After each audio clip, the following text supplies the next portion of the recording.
Hola, hola, ¿qué tal? ¿Cómo están? Bienvenidos a una nueva actividad del eje transversal. En esta oportunidad vamos a ver organizadores gráficos. En primera instancia vamos a ver el cuadro comparativo, los distintos tipos de esquemas. Hay tres tipos de esquemas: el esquema de llaves, el esquema de flechas y el esquema de flujo. Vamos a ver también al mapa conceptual, la línea de tiempo y a la historieta cómic. Este tema es muy importante para estudiar un tema que vamos a tratar de representar con alguno de estos organizadores gráficos para una exposición oral, quizá para un trabajo y por supuesto para poder incorporar mejor ese tema en mi estudio día a día.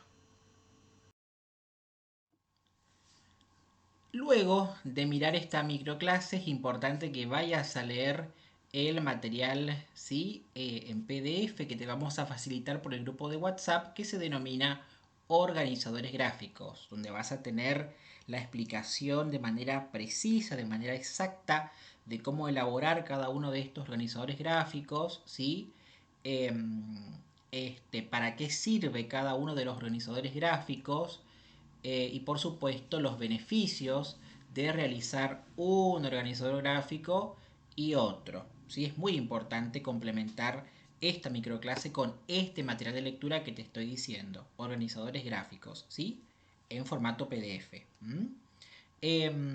Tanto lo que está en esta microclase como lo que está en ese PDF son contenidos que se van a evaluar en las autoevaluaciones que van a tener.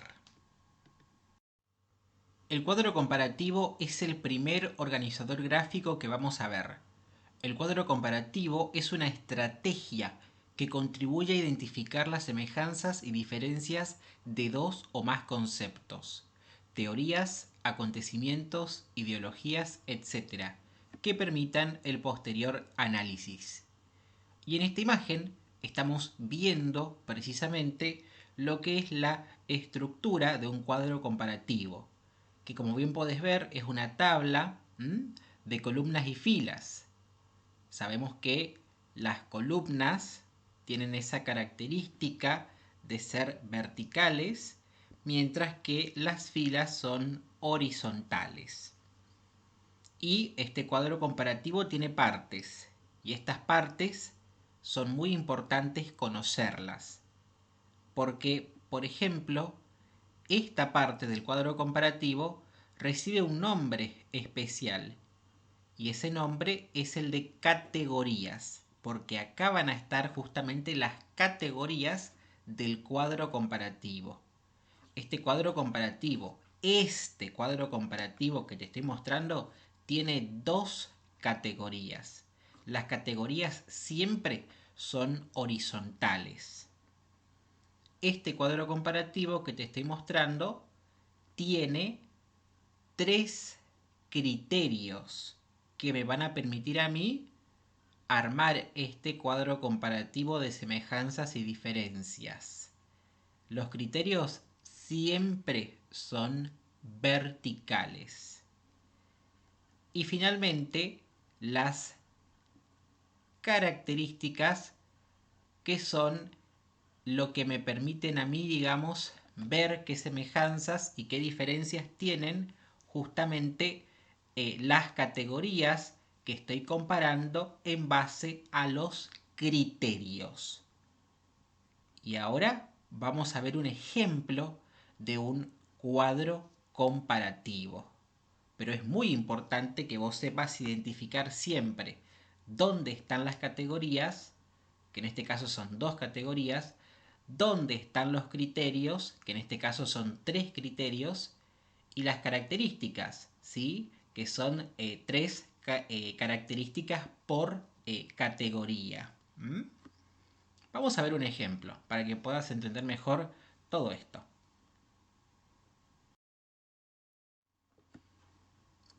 Estamos viendo un ejemplo de un cuadro comparativo.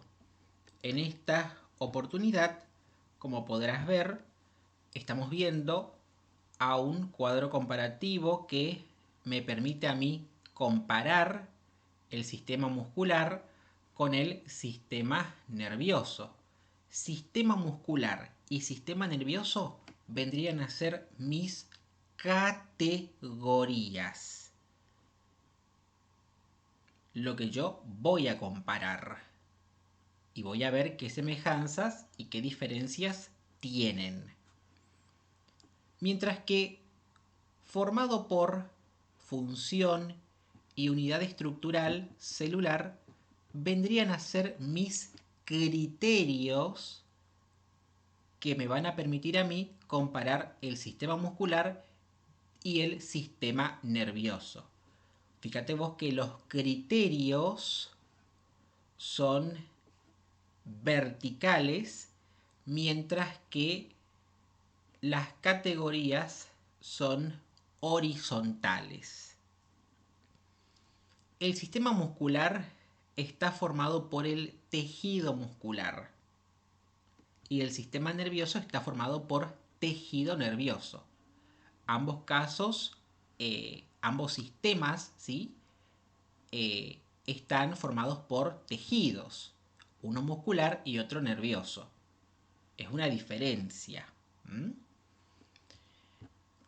Con respecto a la función de cada sistema, la función del sistema muscular es el de contracción muscular, mientras que la función del sistema nervioso es recibir, procesar y transmitir la información del medio externo e interno. Con respecto a la unidad estructural celular del sistema muscular es la célula muscular y la unidad estructural del sistema nervioso es la célula nerviosa, que es precisamente la neurona.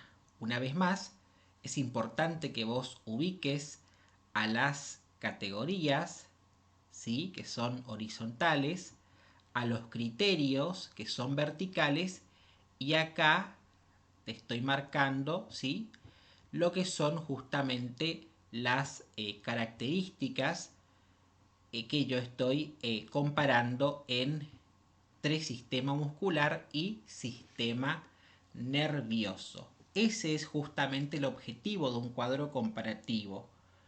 Buscar las semejanzas, las diferencias entre sistema muscular, sistema nervioso en este caso.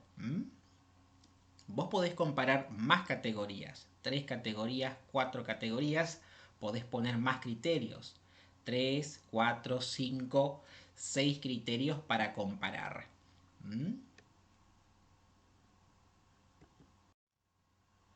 Ahora es muy importante que me prestes atención porque vamos a hablar de los esquemas.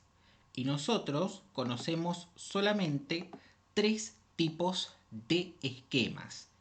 El esquema de llaves, el esquema de flechas y el esquema de flujo. Y nosotros tenemos que entender que estos esquemas van a utilizarse para tareas específicas, para tareas puntuales. Van a haber actividades, van a haber temas en los que va a ser preferible utilizar más un esquema de llaves que un esquema de flujos o que un esquema de flechas, ¿sí? Por eso es que hay textos en los que es más conveniente utilizar un esquema de llaves, hay otro texto en el que es más conveniente utilizar un esquema de flechas y hay otro texto en el que va a ser más conveniente utilizar un esquema de flujo.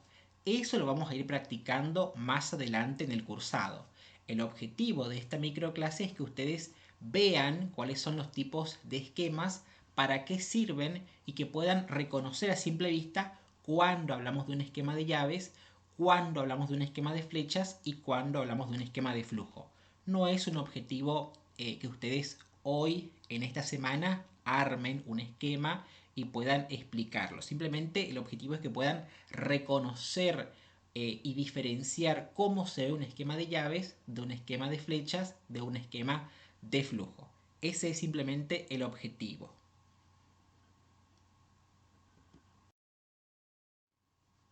Vean la disposición del esquema de llaves. Los esquemas de llaves son utilizados para representar ideas que se autocontienen y tienen distinta importancia en el texto.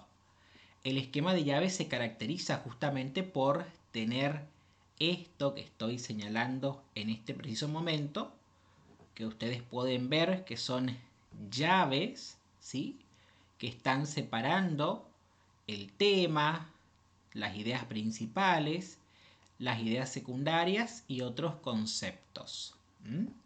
Acá voy a tener un tema principal, que va a ser el tema más grande, y a partir de este tema van surgiendo las distintas ideas principales.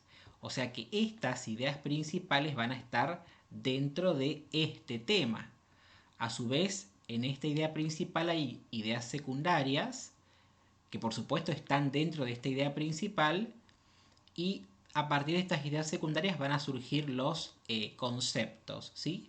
Es muy importante que prestes atención porque justamente este esquema de llaves me permite a mí, ¿no es cierto?, representar información con ideas, con conceptos que se autocontienen. Es decir, a partir de un tema sale otro que puede ser una idea principal, y a partir de esa idea principal puede salir una idea secundaria, y así sucesivamente. Voy desde lo más grueso a lo más fino, desde lo más grande a lo más chiquito, desde lo más, digamos, simple a lo más complejo, por así decirlo, o al revés, ¿no es cierto? Desde lo más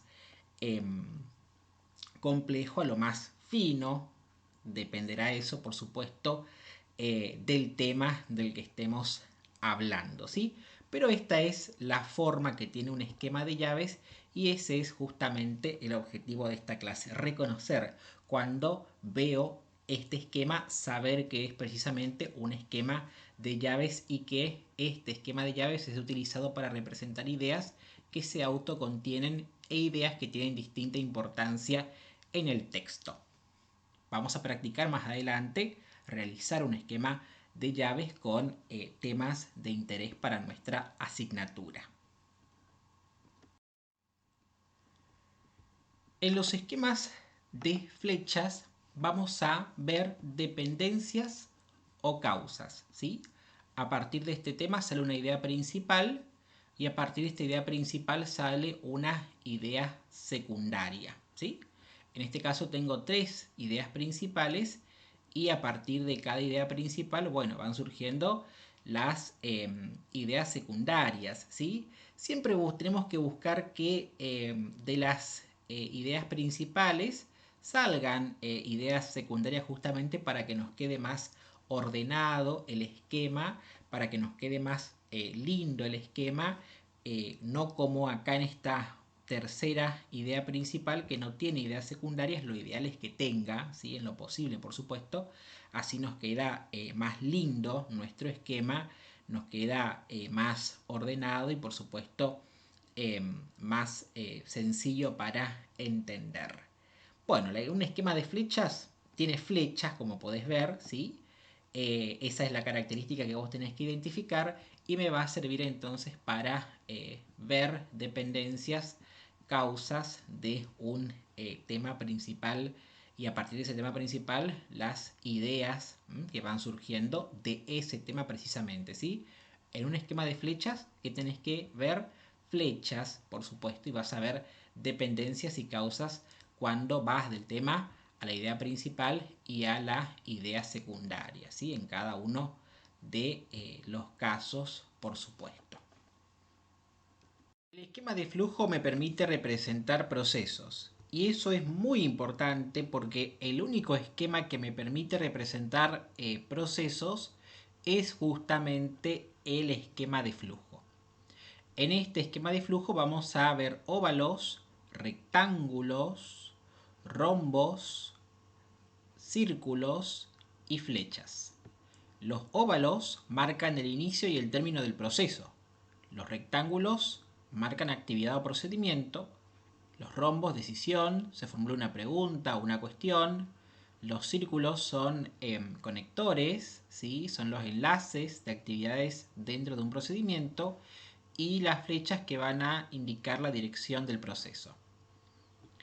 Por ejemplo, cuando comienzo algo, voy a ver esta flecha que viene hacia acá y ahí aparece un rombo con una pregunta. Y fíjate vos que se cumple. El óvalo me indica el inicio. ¿Sí? El óvalo me indica el inicio. El rombo, por supuesto, una pregunta. Una cuestión. ¿Quiero hacerlo? No. Y el esquema sigue esta dirección. Hacia no lo hagas. Y ahí terminaría mi esquema de flujo. Con un óvalo. Y si la respuesta quiero hacerlo es sí, la flecha sigue hacia acá. Y ahí aparece otro rombo con otra pregunta. ¿Puedo causar un desastre? No. El esquema sigue esta dirección. Hacia hazlo. Y ahí termina mi esquema de flujo. ¿Sí? El óvalo indica el inicio y el término del proceso. Acá termina. Si es que sí puedo causar un desastre, ¿sí? Aparece otro rombo con otra pregunta. ¿Merece la pena el riesgo? En el caso de que no, no lo hagas y acá termina el proceso nuevamente. Y si es que sí, merece el riesgo, hazlo. Y acá terminaría el proceso, ¿sí? Esta es la manera de armar justamente un esquema de flujo. Hay que tratar de cumplir con esto de que el óvalo indica el inicio y el término del proceso, el rectángulo activa procedimiento, el rombo la decisión, una pregunta, cuestión, las flechas que van a indicar la dirección y este esquema no tiene círculos, ¿sí? Podríamos agregar el círculo así queda un poquitito más completo. De todas maneras no está mal si es que le falta ese componente. Lo ideal sería que esté. Pero de esta manera el esquema de flujo me permite a mí representar procesos. Es importante que te familiarices justamente con este esquema de flujo y que lo conozcas, ¿sí? Que conozcas sus partes, sus componentes, la estructura general. Pero por supuesto que más adelante vamos a hacer un esquema de flujo entre todos y vas a poder entender mejor cómo se hace. Lo ideal por ahora es que sepas que puedo representar un proceso con un esquema de flujo, ni más ni menos que eso. Cuando nosotros hablamos del mapa conceptual, hablamos justamente de un mapa de conceptos. Este es un organizador gráfico en el que vamos a tener a conceptos que vamos a denominar conceptos supraordenados, que es el concepto de mayor jerarquía o de mayor nivel de inclusividad. En este caso, nuestro mapa conceptual que yo les estoy representando aquí, el concepto supraordenado va a ser uniones químicas, que es el concepto justamente de mayor jerarquía, es el concepto más grande, ¿sí? Este concepto supraordenado siempre suele localizarse bien arriba. Suele ser justamente el primer concepto que aparece, ¿sí? Siempre y cuando el mapa conceptual esté bien hecho. Después voy a tener a los conceptos coordenados, ¿sí? Que tienen igual nivel de inclusividad. Por ejemplo, iónicas es un concepto coordenado. Covalentes también es un concepto coordenado, porque tanto iónicas como covalentes tienen, digamos, el mismo nivel de jerarquía, el mismo nivel de inclusividad. Y finalmente voy a tener a los conceptos subordinados, que son los de menor nivel de inclusividad, que suelen estar al final del mapa conceptual. En este caso son dos ejemplos, ¿sí? El ejemplo de la unión iónica es sodio cloruro y el ejemplo de la unión covalente es carbono, hidrógeno y hidrógeno, oxígeno. Bueno, la unión carbono-hidrógeno es de tipo no polar, la unión oxígeno-hidrógeno es polar. Si tenés ganas podés armar a partir de ahí una subclasificación de covalentes en polar y no polar, pero eso va a depender ya por supuesto de tu gusto. Entonces, carbono-hidrógeno, oxígeno-hidrógeno son conceptos subordinados al igual que sodio-cloruro. Entonces, los conceptos superordenados suelen estar bien arriba, los conceptos coordenados suelen estar en el medio, ¿sí? Y los conceptos subordinados suelen estar al final. Los ejemplos casi siempre son conceptos subordinados, conceptos de menor nivel de jerarquía. Y en este mapa conceptual vas a tener conceptos, proposiciones, palabras enlaces. Son muy importantes estas palabras enlaces, como por ejemplo pueden ser, es una palabra enlace, son dos palabras justamente que funcionan como enlace, que me van a permitir unir uniones químicas que pueden ser iónicas o uniones químicas que pueden ser covalentes, ¿sí? Los rectángulos o las elipses que estamos viendo, ¿sí? Son justamente esas formas que contienen a los conceptos, y bueno, las rectas que me permiten unir, ¿sí? Esos rectángulos y elipses justamente para poder armar el mapa conceptual, ¿sí? Todos estos componentes son importantes, ¿sí? Eh, Todos los conceptos deben estar rodeados de algún rectángulo, de alguna elipse, si no, no va a estar bien, ¿sí? Es importante que tengamos las palabras enlaces y por supuesto que las rectas, ¿sí? Si no tenemos esta estructura básica, no tenemos un mapa conceptual y va a estar mal tu mapa conceptual, ¿sí? Es muy importante que vos dentro de los rectángulos y elipses metas pocas palabras, como mucho dos, ¿sí? Justamente para que te sirva a vos para estudiar y que no sea un mapa conceptual engorroso, un mapa conceptual con demasiado contenido, demasiado pesado, ¿sí? Tiene que ser un lindo mapa conceptual que sea lindo y que se pueda entender a simple vista. Fíjate vos este mapa conceptual. Uniones químicas pueden ser iónicas, pueden ser covalentes, por ejemplo, carbono-hidrógeno o hidrógeno-oxígeno. Iónicas, por ejemplo, sodio-cloruro. Queda bien armado, queda bien estructurado este mapa conceptual, porque tiene todos los componentes: conceptos, proposiciones, palabras enlaces, rectángulos, elipses, ¿sí? En este caso va a tener justamente elipses, ¿sí? Pero se pueden poner rectángulos también. Y por supuesto las rectas que me sirven a mí para unir las elipses con otras. Con respecto a la línea de tiempo. Una línea de tiempo es un organizador gráfico que sirve para mostrar una secuencia de eventos ordenados a lo largo de un periodo en una escala que puede ir de minutos a días, años o millones de años según decida quién la elabora. Para elaborar una línea de tiempo hay que trazar una línea, ¿sí? Acá tengo a esa línea. Hay que indicar en la línea los periodos de la historia de estudio, ¿sí? Tengo que ilustrar en ambos márgenes o lados, ¿sí? Las características de los tiempos, de los periodos que yo estoy señalando, que serían estas características, ¿sí? Que como podés ver están en ambos lados, ¿sí? Y también puedo agregar imágenes, también en ambos lados, por supuesto. Caso en esta línea de tiempo no hay imágenes, lo ideal sería poner imágenes, así queda un poco más lindo, queda más representativa tu línea de tiempo.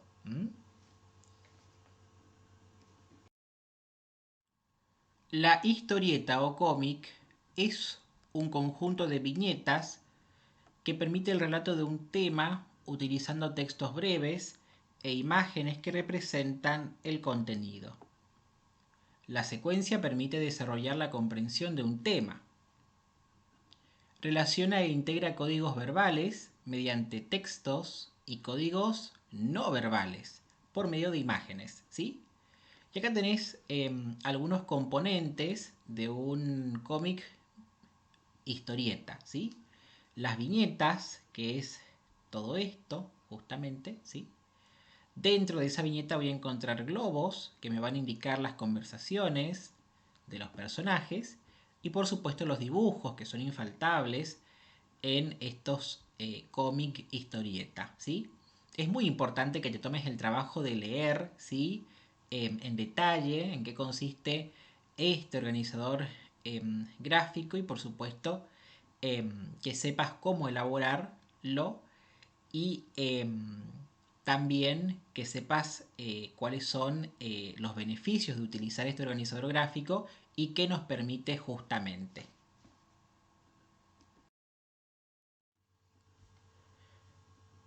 Este tema va a tener una autoevaluación optativa, ¿sí? El día miércoles 12 del 7 desde las 20:30 horas y hasta las 21:30 horas. La otra evaluación optativa va a ser el viernes 14 del 7 desde las 20:30 horas y hasta las 21:30 horas. O sea, lo que se evalúa el miércoles no es lo mismo de lo que se va a evaluar el día viernes. Son cosas diferentes las que se van a evaluar. Mismo tema, pero van a ser consignas diferentes, ¿sí? Por mismo tema me refiero al tema organizadores gráficos del eje transversal, tema de esta microclase, ¿sí? Son evaluaciones optativas. Esto quiere decir que vos podés decidir si hacerlas o no. Estaría bueno que la hagas, ¿sí? Que las hagas, porque son dos, ¿sí? Así podés ver si estás entendiendo bien o no el tema y podés llegar mejor preparado para las evaluaciones del fin de semana, ¿sí? Con respecto a estas autoevaluaciones optativas, en ambos casos son 10 consignas en 15 minutos.